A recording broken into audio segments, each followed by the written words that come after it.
Good morning. कसे आहात सगळे? आजच्या दिवसाची सुरुवात डिटॉक्स वॉटरपासून झाली. सकाळी उठल्यावर जोपर्यंत घर झाडत नाही तोपर्यंत फ्रेश वाटत नाही. बेडवरची बेडशीट पण नीट करून घेतली आणि मग बेडही व्यवस्थित आवरून घेतले. रोड टच घर असल्यामुळे खूप धूळ येते, त्यामुळे रोज फर्निचर साफ करावे लागते. सोफा पण खूप खराब होता, मग सोफ्यावरचे कवर पण साफ करून घेतले.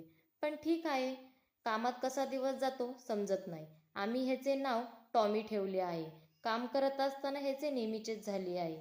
त्याचा थोडा लाड केला आणि जरा वेळ झोप घेतली.